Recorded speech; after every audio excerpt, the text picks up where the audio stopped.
நன்றி.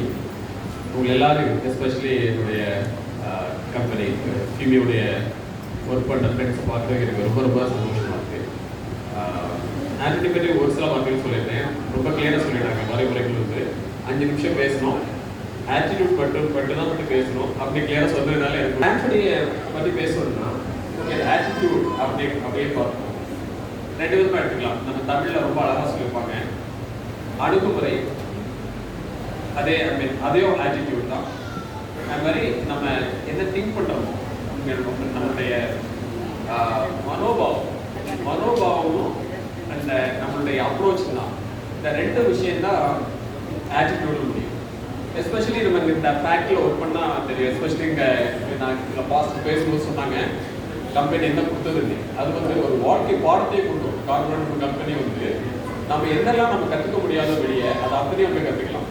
ஸோ ஆண்டனி வந்து எங்கே ஒர்க் பண்ணாருனாங்க, முதல்ல வந்து டிராஃப்ட்ஸ்மேனா ஒரு இண்டஸ்ட்ரியல் இன்ஜினியரிங் டிபார்ட்மெண்ட் ஒன்று இருக்கும், அதோடைய அட்டாச்மெண்ட் தான் டிராஃப்டிங்.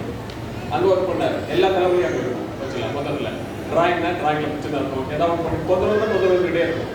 சரி, அது கொஞ்ச நாள் வந்து இந்த அது வந்து கம்ப்யூட்டரைஸ் பண்ண ஆரம்பிக்க அந்த டிராஃப்ட்மேன் ரிக்வயர்மெண்ட் வந்து குறைய ஆரம்பிச்சது. ஸோ அதுக்கு பிறகு அவர் வந்து இன்னும் காம்ப்ளிகேட் ஆகும். போல்ஸ் வந்து நாங்கள் தெரியும், இங்கே கார்பரேட்டில் வந்து கிரைண்டிங் மேல் பண்ணுவோம். அந்த மாதிரி ரிஃப்ராக்டர்ஸில் வந்து ரிஃப்ராக்ட் ப்ராடக்ட்ஸ் பண்ணுவோம். எல்லாத்துக்கும் கோல்டு ரொம்ப ரொம்ப இம்பார்ட்டன்ட். அந்த கோல்ஸில் அது பெரிய தலைவலி. இப்போ ஒரு சின்ன தலைவலியிலேருந்து அவர் கொஞ்சம் பெரிய தலைவலிக்கு வந்துட்டார். ஓகே, அதுக்கப்புறம் ஒன்ஸ் அகைன் அடுத்த 3வது மேஜர் இடம்னு பார்த்தோம்னா அவர் வந்து ப்ரொடக்ஷன் கேட்கணும். ஓகே, ப்ரொடக்ஷனில் வந்து இந்த எல்லா ஒர்க் மேனையும் ஹேண்டில் பண்ணணும். ஓகே, இது வந்து அது வந்து நிறைய டிபார்ட்மெண்ட் இருக்கு. அதில் ரொம்ப சேலஞ்சிங் டிபார்ட்மெண்ட்னு பார்த்தா எனக்கு தெரிஞ்சு நாங்கள் எடுத்துக்கோங்க பார்த்தோன்னா ரப்பர் டிபார்ட்மெண்ட் தான். என்னுடைய நண்பர்கள் வந்திருக்காங்க ரப்பர்ல இருந்து. நான் மோசமாக சொல்ல வரல, அது சேலஞ்சிங்காக இருக்கும். எனக்கு கொஞ்சம் கடினமாக இருக்குது. சில சமயம் ஷிஃப்ட் முடிச்சுட்டு, அதாவது யார் பாஸ்போர்ட் சொன்னாங்க நினைக்கிறேன், இப்போ நாங்கள் காலை 7:15 வேலை ஆரம்பிக்கும், 5 மணிக்கு ஷிஃப்ட் முடியும். அதுக்கு பிறகு நைட் ஷிஃப்ட்டும் ஆரம்பிச்சிடும். ஓகே, ஸோ கண்டினியூஸ் ஆரம்பிச்சிடும். பட் நைட் ஷிஃப்ட் மத்தியில் ஒரு 2:30 அப்படி முடியும். ஸோ இந்த மேனேஜ்மெண்ட் ஸ்டாஃபாக இருந்தால் என்ன ப்ராப்ளம்னாக்க, அவங்க வந்து நைட் ஷிஃப்ட்டுக்கும் சில சமயம் ஒர்க் பண்ண வேண்டியது இருக்கும். அடுத்த நாள் காலை 7 வந்துருக்கும். ஸோ கிட்டத்தட்ட பார்க்கணும், தூக்கோடு பார்த்தோம்னா கிட்டத்தட்ட 2 மணி நேரம் தான் அவங்களால தூங்க முடியும். 2 மணி நேரம் 3 மணி நேரம் தான் தூங்க முடியும். ஒருவேளை கடவுளே அவரை வந்து அப்படி ப்ரிப்பேர் பண்ணியிருக்காங்களான்னு தெரியல ஆக்சுவலாக. ஸோ அந்த கடினமான டைமில் கூட நான் ஆண்டனி முகத்தில் வந்து நான் வந்து அந்த ஊருடி அந்த மூஞ்சை நான் பார்த்ததே இல்லை. எப்பவுமே ஒரு ஸ்மைலிங்காக பார்க்கறது, அதுதான் ஆட்டிடியூட். நான் ஈஸின்னு சொல்ல வரல, மிக மிக கஷ்டமானது. அந்த கஷ்டத்தை வச்சுக்கிட்டு நீங்கள் சிரிச்சு பாருங்க, உங்களால் சிரிக்க முடியாது. மனசு சொல்லணும், நீ கஷ்டத்தில் இருக்கான்னு சொல்ல முடியாதா? ஆனால் உங்கள் முகத்தை காட்டி பாருங்க, அது மிக மிக கஷ்டம். அந்த திறமையை கடவுள் கேட்டால் தான் எனக்கு கொடுத்துருக்காரு ஆக்சுவலாக. ஸோ 2வது இந்த ஆட்டிடியூடு பார்த்தோம்னு வச்சுங்களேன். இப்போ நாங்கள் ஆஸ் அ மேனேஜர்ஸாக இருக்கும்போது இப்போ என்ன பண்ணுவோம், இந்த நம்ம சொல்கிறது யார் கேட்பா அப்படின்ட்டு இருக்கும் ஆக்சுவலாக. ஏன்னா நம்ம சொன்னாலும் அதை வந்து இன்டென்ஷனலாவோ அன்இன்டென்ஷனலாவோ திருப்பி நான் சொல்றதுக்கே ஒரு 10 பேர் இருப்பாங்க ஆக்சுவலாக. கடைசியில் மொத்தம் நம்ம நடக்க முடியாது. ஸோ ஆண்டனியை பார்த்து இப்போ நம்ம ஒரு பெரிய அட்வான்டேஜ் நாங்கள் கற்றுக்க வேண்டிய விஷயம் என்னன்னா, முடியாததை நீ பண்ணுன்னு சொன்னாலும் அவங்க வந்து எனக்கு முடியாதுன்னு நான் சொல்லி கேட்டுட்டே இல்லை. அதையும் சரி சொல்லுவேன், எனக்கு தெரியும் முடியாது, அவனால் நமக்கு பண்ணுறது கஷ்டம்னு தெரியும். அதையும் முடியும்னு சொல்லி ட்ரை பண்ணுற டைப்பு ஆண்டனி. அதுவும் மிக கடினமானது. என்ன ஆகும், நம்ம முடியாத நம்ம ஒத்துக்கணும். ஒத்தனா நமக்குள்ளே நம்ம ப்ரெஷர் போடணும். அதுதான் நடக்குது. நம்ம தெரிஞ்சு சிலதை சொல்லுவோம், சில தெரியாமலே சொல்லுவோம், நிறையா தெரியாமல் சொல்லுவோம், சில தெரிஞ்சும் சொல்லுவோம். ஸோ தெரியாமல் என்னைக்கு நம்ம வந்து முடியும்னு சொல்லி நம்ம ப்ளீஸ் பண்ணுறதுக்கு சொல்லிட்டோமோ, அன்னைக்கு நீங்கள் வந்து உங்களுக்கு ப்ராப்ளத்தை நிறையா கூட்டிட்டீங்கன்னு இருக்கும். அது நல்லா தெளிவாக தெரியும். இப்போ எங்களுக்கு அந்த மேனேஜ்மெண்ட் ட்ரெயின் கொடுக்கும்போதே நீ எல்லா இடத்துலையும் ப்ரெஷர் இருக்கும் இல்லையா? நமக்கு வந்து ஒரு இடத்துல மட்டும் ஒரு மற்ற ப்ரெஷர் இருக்கும். அப்போ சில கட் பண்ண வேண்டியது இருக்கும். சார் நீ வந்து நீ நோன்னு சொல்ல கற்றுக்கன்னு சொல்லுவாங்க. முடியாத நம்ம வந்து முகத்தை சுடிச்சுன்னு சொல்லலாம், முகத்தை சுடிக்காமல் சொல்லலாம். நீ எப்படி நோன்னு சொல்ல கற்றுக்குவ அப்படிங்கிறது மிக மிக கஷ்டம். அது உண்மையில நான் என்னுடைய அட்வைஸ் என்னன்னா, முகத்தை சுடிக்காம இந்த புன்முறுவலோட எது முடியாததோ அதை வந்து நோன்னு சொல்றது தப்பு இல்லை.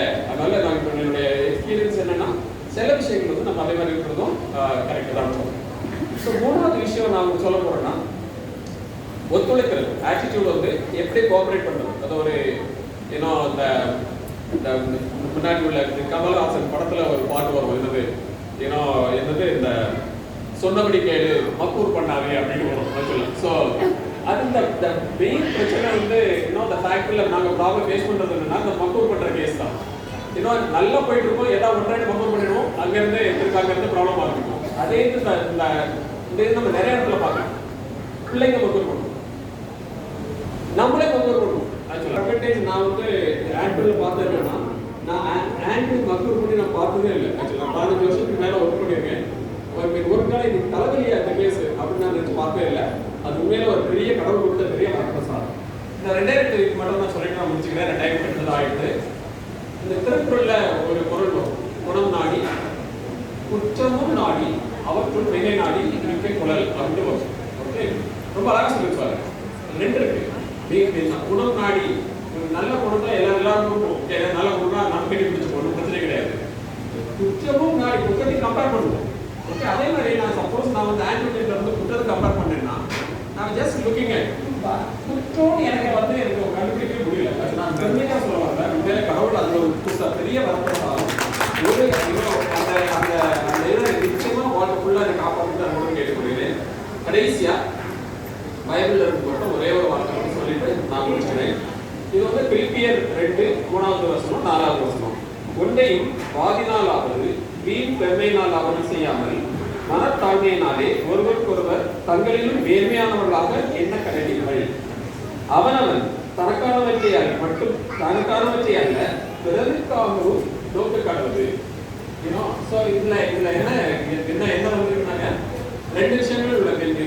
அந்த இது வந்து பவுல் வந்து பிலிப்பியர் பண்றதுக்கு எழுதின லெட்டர். அந்த இது அவர் என்ன சொல்றாரு,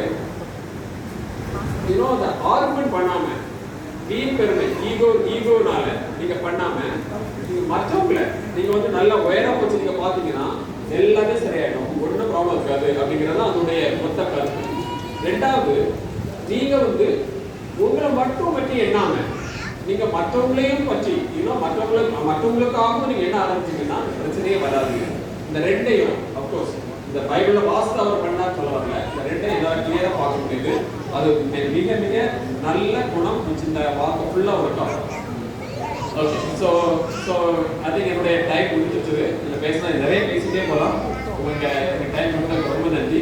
உண்மையிலே ஐ திங்க் இந்த கார்பரேட்டாக வாழ்க்கையில் இந்த மாதிரி நல்ல பார்க்கும்போது ரொம்ப சந்தோஷமா இருக்கு. இந்த ஒன்ஸ் அகேன் நான் பாஸ்டரை வச்சு இந்த தப்பா சொல்லி நினைக்க வேண்டாம். ஒன்னே நான் என்ன சொல்றேன்னா, கார்பரேட் வந்து அந்த நிறைய நான் முதல்ல சொன்ன மாதிரி வாழ்க்கை கல்வி நிறைய கொடுத்துருக்கு. அது ஒரு பெரிய பாடம். அதான் இப்போ ஆக்சுவலாக என்னுடைய கணித பேசிட்டு இருக்கும்போது பணம் ஒரு போர்ஷன், இந்த வாழ்க்கை அனுபவம் வந்து இவ்வளவு பெரிய போர்ஷன். அந்த வாழ்க்கை அனுபவம் வந்து நமக்கு கிடைக்கிறது இந்த மாதிரி ஒரு நல்ல கம்பெனி கிடைக்கிறது மிக மிக கஷ்டம். நான் இதை தவிர மற்ற நிறைய கம்பெனிஸும் பார்த்து சொல்றேன், இது ஒரு மிக மிக கஷ்டமான விஷயம். இந்த பாடம் வந்து உண்மையிலே நமக்கு வந்து கடைசி வரைக்கும்.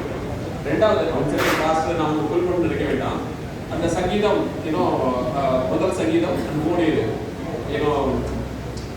திருமார்க்கின் வாழ்க்கை நடக்க வேண்டாம் விடவாகும் நடக்கிறது.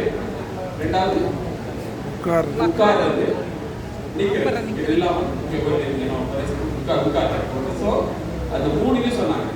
ஓகே, நீ பண்ணாத ஓடிட்டே இரு அப்படின்னு சொன்னாங்க. தயவுசெய்து கேளு, அது கஷ்டம் இல்லை பண்ணுவாங்கல்ல. என்னோட ஒரே ஒரு ரிக்வெஸ்ட் என்னன்னா, அது என்ன சொல்லலைன்னா நீ தூங்காதேன்னு அதை சொல்லலை. தயவு செய்து கண்டிப்பா ஒரு 7 மணி நேரமாச்சும் நல்லா தூங்கி எழுப்பி திருப்பி ஓடு, திருப்பி எல்லாம் போய் பண்ணு, ஒன்றும் ப்ராப்ளம் இல்லை. பட் கண்டிப்பா நீ வந்து கண்டிப்பா ஒரு 7 மணி நேரம் நல்லா தூங்கி ரெஸ்ட் எடுத்துட்டு அதுக்கு நல்லா பண்ணு. பரவாயில்ல, நல்லா வச்சிருப்பாரு உனக்கு உன்னோட